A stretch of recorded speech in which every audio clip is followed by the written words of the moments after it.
Hi guys, and welcome back to the channel. I'm Dharma Helper, and this is DH Reviews. This is my Agents of S.H.I.E.L.D. Season 2 Predictions and Expectations video. If you missed earlier this week, I released two other videos. The first was a introduction to the channel and the content and the TV shows I'm going to be reviewing. And the second was my Gotham predictions for Season 1. In this video, I'm going to talk about Agents of S.H.I.E.L.D. Season 1, Season 2, and some of the Marvel Cinematic Universe. So there's going to be spoilers for that in this video. So if you haven't seen The Avengers, if you haven't seen Captain America the Winter Soldier, and if you haven't seen Agents of S.H.I.E.L.D. Season 1, I encourage you to do all that before you jump into this review and before you jump into Season 2 of Agents of S.H.I.E.L.D. So with that said, like I said, this is going to be a little bit different because I have a whole other season of stuff to talk about. So what I'm going to do is I'm going to go character by character and talk about what happened to them in Season 1, and talk about what I expect out of them in Season 2. And then to wrap the review up here, I'm going to talk about the story of Season 1 and my thoughts about it, and then jump into what I think is going to happen in Season 2 in terms of story, and what I would like to see in terms of story from Season 2. So with that said, again, the first thing I want to talk about in terms of characters is Fitz. And if you don't know, Fitz is basically the sort of jokester, upbeat, kind of tech and gadgets type guy, one half of the team of Fitz and Simmons. And in Season 1, like I said, he's very upbeat, very joking around all the time. And he's very optimistic. And the biggest thing that happens to him in Season 1 is the whole betrayal with Grant, where Grant is revealed to be a Hydra agent and he betrays the team and all this stuff. And I think it hits Fitz the hardest because he holds out hope even up until the very, very end, that Grant is not a spy and he's not a Hydra agent, and there's something good in Grant. And then obviously we have at the end of Season 1, he is ejected into the ocean alongside Simmons, and he sustains injuries because of that. And I think we're going to see in Season 2, I think we're going to see a very skeptical, dark, angry Fitz. I think he's going to be not only angry at himself for not seeing the traitor in Grant, but he's going to be frustrated, hopefully frustrated because of the limitations that his injury provides. Because in Season 1, we don't really see Fitz recovered. We hear secondhand that he's pretty bad off in terms of his injury and the effects that it had on him. So I hope that we see that sort of progressively along the season, where it's Fitz kind of drifting away from the team emotionally and drifting away from Simmons emotionally, and having a lot of trouble coping with his injury and coping with the fact that Grant betrayed the team. And I think it would be interesting to see Fitz and Simmons sort of drift apart, because we saw that they were so close in Season 1, and in Season 2, I think it would be a pretty nice storyline to kind of have that drift and that separation between the two. And in terms of Simmons, like I said, is the other half of the scientific team. She's very smart. She's very she's like a big sister or a mother figure for the team and for Fitz. And I think that for her, for Season 2, I'd like to see her get along more with Triplet and kind of take solace in Triplet as she drifts away from Fitz. Because that was kind of teased at in Season 1, where Fitz kind of, it looked to me like he was almost jealous of Triplet and Simmons' relationship. And I think that would be an interesting dynamic to explore, where it's Fitz and Simmons and Triplet, and Simmons and Triplet are getting closer, and Fitz and Simmons are drifting further apart. If anything, I don't think Simmons is going to be able to pull Fitz back from this, because in Season 1 we saw, like I said, hints of that jealousy, and hints of not only that, but as well as the fact that Simmons couldn't really find the right words to say in terms of making it better for Fitz. And I think she's not going to be able to do that in Season 2. The person I think might be able to bring Fitz back from the edge here is May.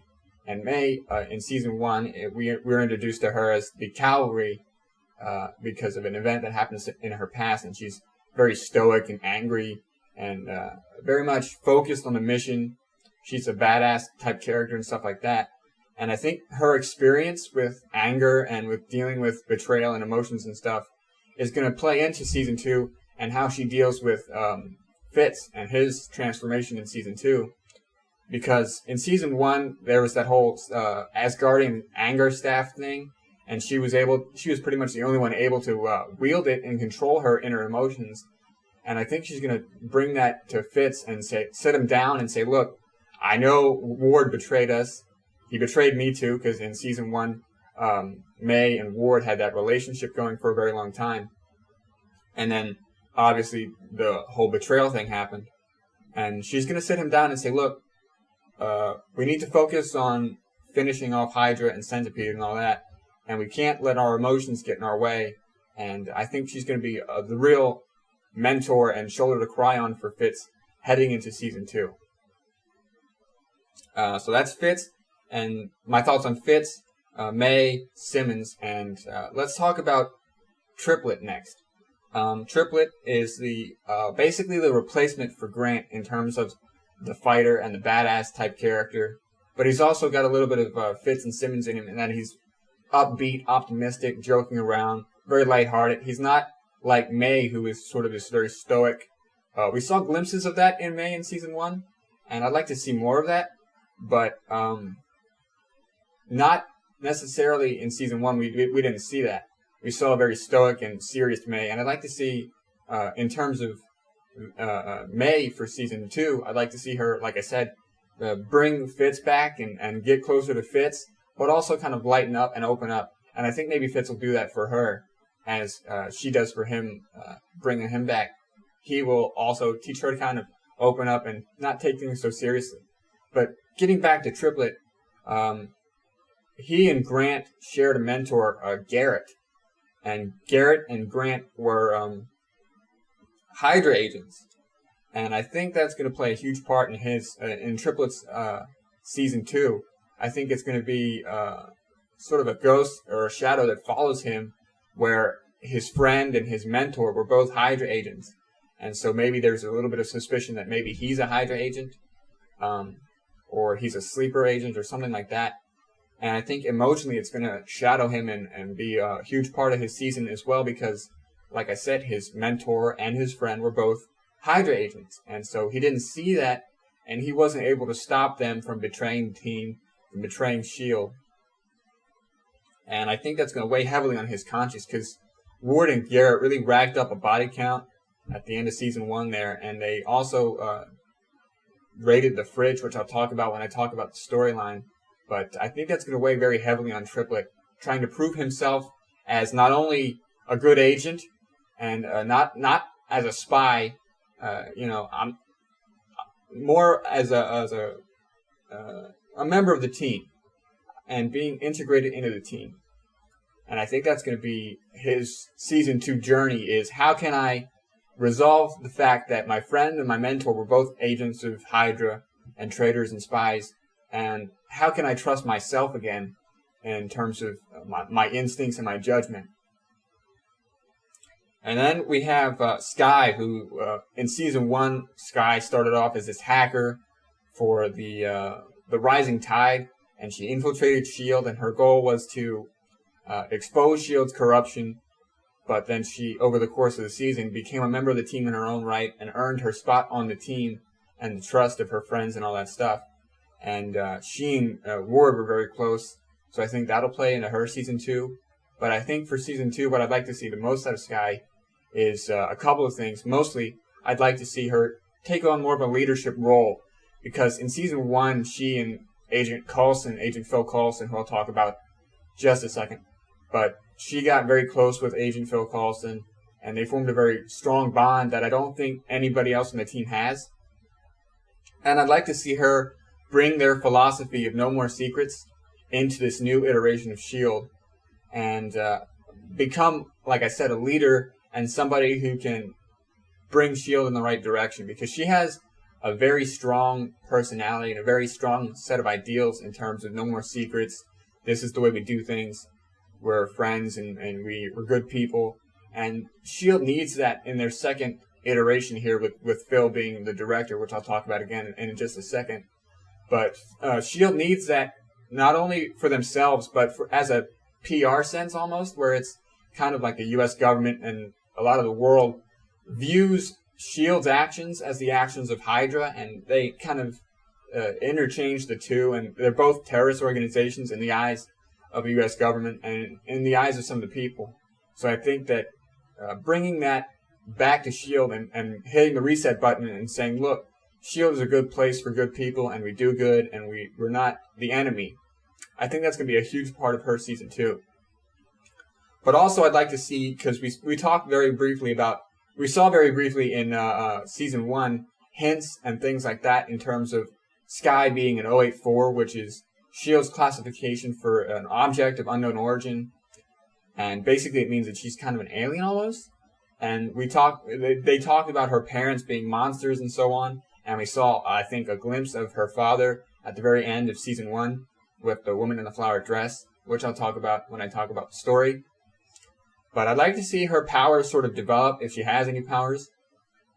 I'd like to see that storyline of who are her parents. I'd like to see that develop. As well as I'd like to see her sort of maybe tested and challenged, which I'll talk about in a second here coming up. But I think that's in terms of S.H.I.E.L.D., everything that I'm expecting. I want to see her become a leader. I want to see her powers develop, and I want to see more about her parents. Let's talk about Phil. Phil Coulson, who is probably the most prominent member of the Agents of S.H.I.E.L.D., was in the Marvel Cinematic Universe for a number of movies. He was in Iron Man, he was in Thor, he was in the Avengers, and he ultimately dies at the hands of Loki in the Avengers.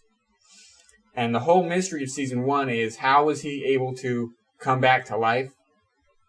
And we find out that it was through some very shady sort of S.H.I.E.L.D. experimentation with a serum, with what looked like an alien type guy. And Nick Fury authorized all this. Nick Fury authorized all this as Project Tahiti to kind of a last resort in case any of the Avengers were mortally wounded.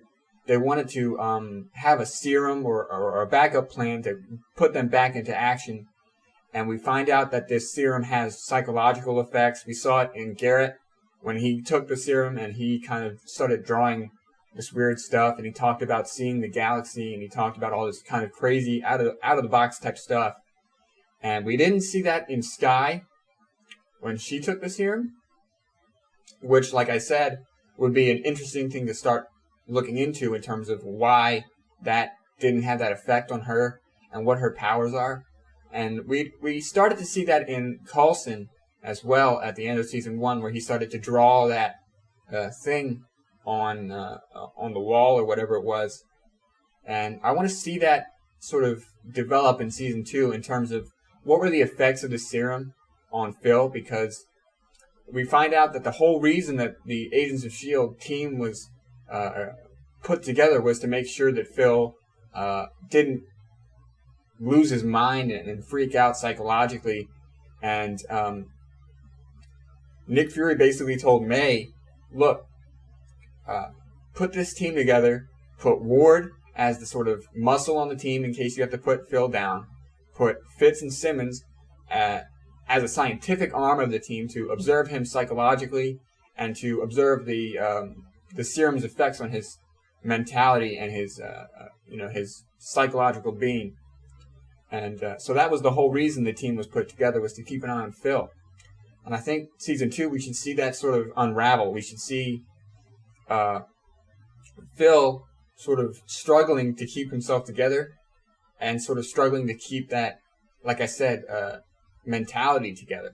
We should also see Phil bring his philosophy of no more secrets to his, because he was made S.H.I.E.L.D.'s director at the end of season 1, and we should see him bring that philosophy alongside S.H.I.E.L.D. of no more secrets into this new version of S.H.I.E.L.D.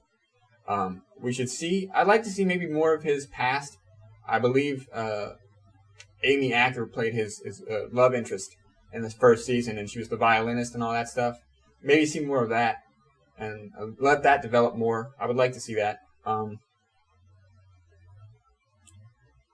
to think. In terms of Phil, I think that's pretty much all I would like to see out of season 2. Like I said, more about the effects of the serum, more about his personal life and more about the struggle to kind of build S.H.I.E.L.D. up in terms of the second iteration of S.H.I.E.L.D. with him as the director and with him kind of, no more secrets. Let's talk about Grant, I guess, would be the next character to talk about. Like I said, he betrays the team in season 1, and he's captured after he raids the fridge with Garrett and all that stuff. And in terms of Grant in season 2, if we see him at all in season 2, the problem I had with him in season 1 is towards the end, they sort of tried to redeem him almost, where they showed, his past and how Garrett maybe manipulated him more than we were led to believe. But I don't think that that's going to work, because Ward really stepped over the line a couple of times in season 1, where he killed agents of S.H.I.E.L.D. and he almost killed Fitz and Simmons. So that's something I don't think he can come back from. And even if they try to do that, I don't think the team is going to accept him back at all. So I think he's pretty much guaranteed to almost be a villain for the season 2, if he's in season 2 at all. And I think it'll be weak storytelling and weak on the show's part to try and redeem him after all that he's done in season 1, and especially after what he did to Fitz and Simmons. So with that said, let's talk a little bit maybe about the story of season 1. Like I said, the story was basically, they built this team. It's discovered that the team was basically built to observe Phil, and they go and they fight what's called Centipede, and the woman in the flower dress, and all this stuff about the clairvoyant who was allegedly supposed to be able to look into the future, look into the past, and he knew things about the agents. And it was revealed that Ward's mentor, Garrett, was the clairvoyant. And Garrett and Ward betrayed the team, and their whole thing was to try and get the serum that S.H.I.E.L.D. used, that Nick Fury used, to bring back Phil, and to use that on Garrett because Garrett had some kind of terminal illness. And so that was pretty much season 1 was, in between all the week-to-week stuff, the main story was Centipede and Hydra and all that stuff. So in terms of season 2, in terms of story, at the end of season 1, Hydra and Centipede are underground. S.H.I.E.L.D. is disbanded as a result of the events of the Winter Soldier and the events of Agents of S.H.I.E.L.D. in terms of S.H.I.E.L.D. and being exposed. S.H.I.E.L.D. being exposed as having Hydra members in it. And so S.H.I.E.L.D. is disbanded. Nick Fury makes Phil Coulson the new director of S.H.I.E.L.D. and they kind of go into hiding. And so for season 2, what I'd like to see is, obviously I'd like to see them, I think they're going to clean up the mess that Garrett and Ward made with the fridge. With the fridge when they unleashed all those people and that technology and stuff like that. I think that's going to be their main focus in terms of surface storyline. Getting rid of all the bad guys and the bad technology that was released from the fridge. In terms of side stories and stuff like that, like I said, Fitz is going to be a huge part of season 2, but also S.H.I.E.L.D. and her parentage and stuff like that. And I'd like to see maybe this idea of maybe Hydra didn't show their whole hand, didn't reveal all their cards and stuff like that in season 1. And maybe there are Hydra sleeper agents because there's new characters coming in and stuff like that in terms of building up the new S.H.I.E.L.D. And I'd like to see that underlying suspicion. And Skye's parents, like I said, at the end of season 1, the woman in the flower dress who got away and who I think is going to be a huge part in bringing Centipede and Hydra back for season 2, she's talking to this man who she identifies as Skye's father. And I think seeing him in season 2 and seeing maybe what Skye's capable of and what he's capable of, I think that's going to be a huge part of season 2. And maybe what I'd like to see is Skye's father sort of approach her in almost a Darth Vader, Luke Skywalker type scenario, where it's, this is who you really are, and you deserve to be with me, and you deserve to have all this power and to be above all this human stuff. And I think that dynamic of maybe convincing her to betray the team and to, come into her own as what she actually is, that would be an interesting thing to explore. That's pretty much what I'm anticipating out of Season 2. And with that said, that's all I've got for this video. So if you liked it, leave a like so I know I'm headed the right direction here. If you want to see my other videos, I'll leave a link in the ones that have already been sent out in the description. But I have another video, my Agent Carter Predictions and Expectations video, coming out very soon here. So subscribe if you want to see that. And my reviews will start next week with Gotham and Agents of S.H.I.E.L.D. and Scorpion. So with that said, Agents of S.H.I.E.L.D. premieres Tuesday, September 23rd at 9 p.m. on ABC. And I look forward to watching it, and I hope you guys do as well. And watch my reviews, and we'll talk about the show together, and we'll review the show together. So with that said, again, I've been Dharma Helper, and I'll see you guys in the next video.